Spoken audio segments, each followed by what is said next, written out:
शेरघाटी का जंगल अपनी हरियाली और शांतिपूर्ण जीवन के लिए प्रसिद्ध था।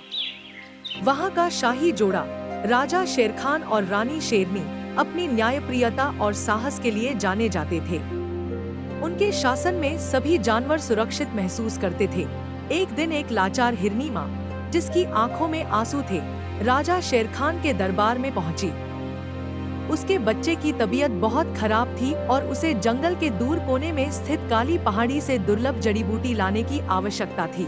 हिरनी ने करुणा भरे स्वर में कहा, महाराज, मेरा बच्चा मरने की कगार पर है, कृपया मेरी सहायता करें। काली पहाड़ी बहुत खतरनाक है, लेकिन मेरे पास कोई विकल्प नहीं है। शेरखान सोच में पड़ गए। इससे पहले कि वह कुछ कहते, रानी शेरनी ने सख्त लहजे में कहा, यह जंगल का नियम है कि हर कोई अपनी लड़ाई खुद लड़े, हम हर किसी की मदद नहीं कर सकते। हिरनी ने निराश होकर वहाँ से विदा ली। कुछ ही दिनों बाद रानी शेरनी के जीवन में बड़ा संकट आ गया। उसने एक प्यारे शावक को जन्म दिया, लेकिन जन्म के तुरंत बाद वह बीमार पड़ गया। उसकी जान बचाने के लिए वही दुर्लभ जड़ी बूटी चाहिए थी जो हिरनी माँ मांग रही थी। शेरनी को अपनी गलती का एहसास हुआ। पश्चाताप ने उसके दिल में जगह बना ली। उसने निश्चय किया कि वह खुद काली पहाड़ी जाएगी, चाहे वहाँ कितना भी खतरा क्यों न हो। रानी शेरनी ने अकेले ही काली पहाड़ी की ओर यात्रा शुरू की। रास्ता खतरों से भरा था, गहरी खाइयाँ, जंगली जानवर और अंधेरी घाटियाँ। लेकिन अपने शावक के लिए उसका प्रेम उसे आगे बढ़ाता रहा। वहाँ पहुँचने पर उसने देखा कि काली पहाड़ी में एक विशाल सांप पहरेदारी कर रहा था। बिना डरे रानी ने उस पर हमला किया।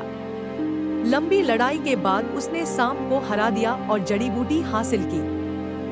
वापसी के रास्ते में रानी शेरनी की मुलाकात उसी हिरनी माँ से हुई। शर्म से झुकी हुई रानी ने कहा, मैंने तुम्हारी मदद नहीं की थी, लेकिन आज मैं तुम्हारे दर्द को समझती हूँ। हिरनी ने उसकी आंखों में सच्चा पश्चाताप देखा और कहा, माँ का हृदय क्षमा करना जानता है।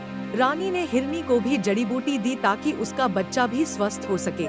जब रानी शेरनी अपने शावक के पास लौटी तो उसकी स्थिति बेहतर हो गई थी। इस घटना ने रानी और राजा दोनों को यह सिखाया कि शक्ति का सही अर्थ दूसरों की मदद करने में है। शेरघाटी का जंगल पहले से भी अधिक न्यायप्रिय और दयालु बन गया। अब वहाँ हर जरूरतमंद की मदद की जाती थी, चाहे वह कितना भी कमजोर क्यों न हो। इस प्रकार लाचार हिरनी माँ और शेरनी की कहानी प्रेम, दया और पश्चाताप का संदेश देकर समाप्त हुई। शिक्षा, हर परिस्थिति में दया और करुणा का रास्ता चुनें, क्योंकि यही वास्तविक शक्ति है। दोस्तों, अगर वीडियो अच्छी लगी हो तो चैनल को सब्सक्राइब जरूर करें और बेल आइकन दबाएं, ताकि आपको हमारी नई वीडियो की नोटिफिकेशन सबसे पहले मिले।